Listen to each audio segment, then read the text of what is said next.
Hi and hello there, Pisces! Welcome new subscribers. My name is Yan, returning Eastern buyers. Thank you sa inyong walang sawang love at support for me. Kung hindi nyo pa na-subscribe sa other channel, link down below sa ating description box. If interesado, click lamang yung link na yan para kayo mapunta there araw-araw nag-upload tayo ng collective readings for all signs. Doon, at yun nga wala tayong gender dito, babae, lalaki, LGBT, everybody ay welcome. So just take only what resonates with you. At syempre, cross-watchers ni Pisces, may Piscean placements sa natal/birth chart. Welcome din kayo. So, just take only what resonates, guys. Alright? So, let's see your messages. Archangel Michael, thank you so much. Angel guides. Can we get messages right here for Pisces, please? What does Pisces needs to know? Can you please show me? Pisces. Mga messages for Pisces, please.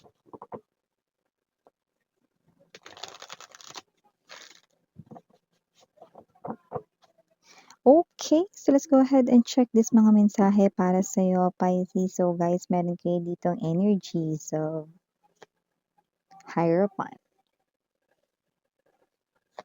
You also have here the Five of Air or the Five of Swords. Andito rin Nine of Air. We also have here for you guys is the Six of Coins or the Six of Earth. Andito rin ang Five of Earth. Andito rin ang Hangman. Bottom of the deck para sa'yo, Pisces, Page of Fire, Emperor, and the Transformation or the Death energy. Could be seeing a lot of number 13 or 13 might be your birth date or special number here sa inyo guys. Others, this could be your favorite number. But just take only what resonates. Okay? So here, Pisces, I do see that with the Hierophant energy in Six of Earth, I do see that this is you. Possible rito na tumaas ang iyo ditong salary, income, or yung naiipon mo. Savings, no, is what I'm picking up right in here, no. I do see that this changes with the number 5. You could be seeing as well, aside from number 13, you could be seeing as well number 5. So, number 5 is the spiritual number of change. May mga pagbabago dito sa'yo ditong profession, career, negosyo, or ano man yung pinagkakakitaan mo or way of earning a living mo. I'm seeing na mas makakapag-save ka ng money sa mga darating dito na mga buwan, no? Yeah, miss yan, kahit na holiday season pa, di ba magastos tong season na to? Yes, no? Actually, nakikita ko rito, no, na maaaring hindi mo lang mapansin yun, pero malaki ang magiging discount or savings mo rito or masasave mo rito, no, sa holiday season ngayon, no. To the point na hindi mo naman tinipid, no, yung mga regalo mo, but definitely, okay, mukhang siniswerte or lucky ka dito, no, sa mga mabibili mo dahil meron ka ditong makukuhang malaking discount. See, may matatabi ka rin talaga, Pisces, no? So, maliban diyan, nakakita rin ako ng energy na kahit wala pa yung Pasko, maaaring makatanggap ka ngayon ng regalo. Possible, no, galing to sa person mo, no? Maybe meron ditong mga malapit na ang inyong monthsary, ang inyo rito, no, na anniversary, pwede rin gano'n, no? Or baka naman, no, mga babes, no, yung person mo nilalapit na yung birthday niya, may gano'n din tayo nakukuha occasion, no? Pero imbes na siya yung makatanggap ng gift sa'yo, ikaw yung bibigyan niya ng gift, yan, no? At yung iba, yes, kung birthday nila yan itatapat, no, yung pagbibigay ng gift, no? Kaya magugulat kayo rito, bakit may gift ka sa'kin, eh, birthday mo ngayon, yan, no? Hindi ako ano man ito ibibigay sa inyo, of course, well appreciated ninyo ito at nakikita rin natin dito, no, na speechless, no? Like, this is something here, no, na magugulat ka, no? This will caught you by surprise, no? Or will take you by surprise, Pisces. So, maliban diyan, we have here the Five of Air and the Five of Earth. Nakakuha tayo dito ng energy, mga babes, so na maaring meron dito na bigla na lang, hindi naman mag-amok, pero maaaring may energy siya rito ng bugnutin, buringot, nakabusangot, at kung sino man ito, pwedeng someone around you. Like itong person na to ay nasa malapit lang na vicinity or area rito. Pwedeng kapitbahay, ganong energy. Pwede rin naman nakatrabaho or even friends mo, pero pwede rin naman sa loob ng family, no? Medyo nagiging nagsisentimiento, okay, siya rito, no, dahil kung sino man 'tong energy na 'to, na wala siya kasing anda, wala kasi siyang pera rito. Others puwedeng walang trabaho, pero kailangan ng pera or mainit ulo kasi wala siyang pera. Nandadamay siya rito ng kanyang galit, 'no. Ano ano kaya kung 'Di ba? Dun niya na lang ilaan sa paghahanap ng trabaho yung init ng ulo niya, hindi yung nandadamay siya sa inyo rito, Pisces, 'di ba? Kaya kung sino man 'tong energy na 'to nakikita natin dito that this is the type of energy na nakikitaan natin dito na parang medyo buwisit siya sa sitwasyon niya ngayon. Parang, may ginagawa naman siya pero parang kahit na may ibang mga offer sa paligid niya, ayaw niya, 'no? So, maaaring nagiging picky rin kasi siya 'no, but definitely naiinis daw siya dito kasi walang pera, ayan. Okay. So, maliban diyan, we have here the Nine of Air and the Hangman energy. Someone right here is thinking about you, and this person here loves you, but you do not know that he or she loves you. Okay? But I just heard two. Yan, no? T-O-O, no? So, kung sino man tong energy na to, na possible na itong person na to iba sa inyo, okay? Ito yung person, no, na love mo din, or crush mo din, or like mo din, gusto mo din, no? At wow, gusto ka rin niya, sweetheart na pero hindi mo yun alam na this person here is parang mas nagsi-stay awake siya lately nitong, mga nakaraang gabi at ito ay magpapatuloy pa. Bakit miss yun? Kakaisip sa'kin, puwede namang bukas na lang. Yun, oh! Hindi kasi naghahanda na siya rito. Kasi parang meron ditong situation kung saan pansamantala siyang mawawalay sa'yo. Pero bago man yun mangyari, maaaring mag-confess na siya rito ng feelings sa'yo. Yun na.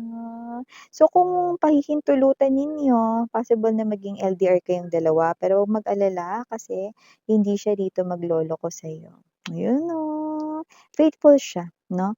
And with the Emperor's energy, possible na yung pagkakawalay na ito sa inyo ay possible sa trabaho. Puwedeng may trabaho siya sa malayo na kadestino or sa ibang bansa, may gano'ng klase ng energy, Pisces. So maliban diyan mga mahal, may energy rin dito 'no ng good news paparating sa inyo with the Page of Fire energy. Kasi itong klase ng exciting news rito 'no na posibleng maaaring magpaganda ng mood niyo ng araw ninyo. At kung ano man 'yan, hindi naman 'to as in great news 'no, na as in pasabog talaga, pero kung ano man 'yan, bagay na ikatutuwa mo daw, 'yun, oh.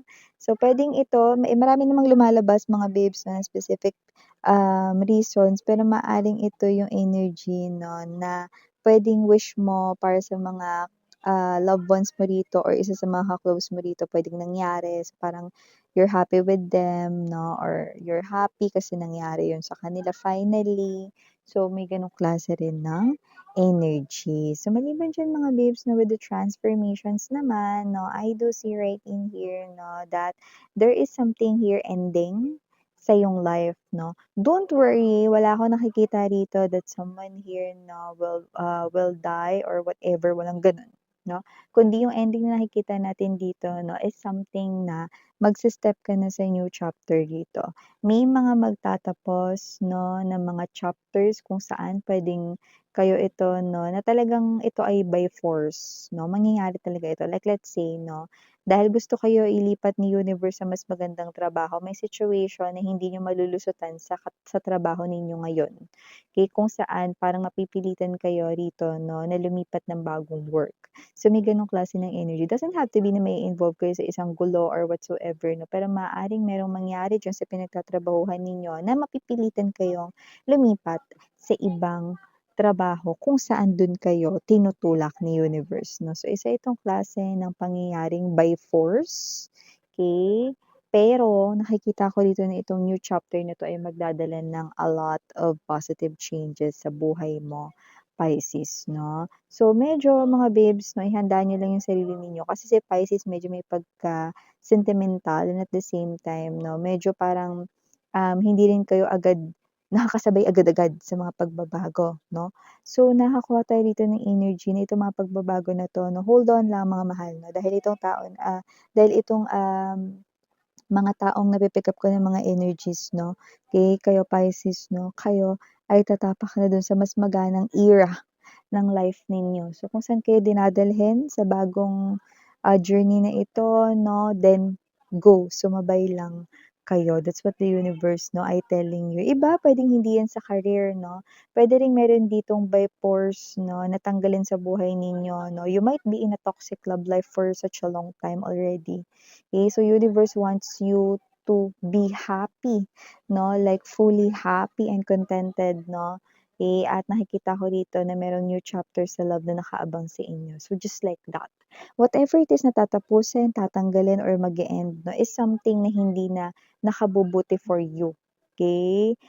It is because merong someone better and something better na opportunities na papunta ka doon or dapat mong tahakin. So, universe will push you, no, na mapunta doon. Right? And also, I do see, no, na marami kang plano sa iyo ritong mind with the hangman energy. So, nakikita kong isa-usa mo na yan na magagawa at masisimulan, no, sa mga darating dito na mga buwan, no. Kung meron man ditong binabalak, no, na gawin, isagawa, action, yan man may kinalaman sa kaperahan or sa personal life ninyo, go. Masisimulan niyo na raw ito, mauumpisahan. Kung merong gusto magpatayo ng bahay, masisimulan mo na yan.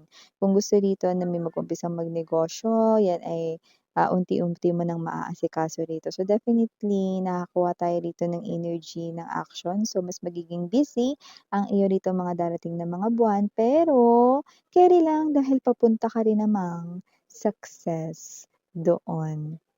Pisces! So yeah, these are all the messages I've got right here for you, sweethearts. Again, I'm your Yana Ani. For the girls, saying Yana, do not for the boys. Sarang love and light. Annyeong.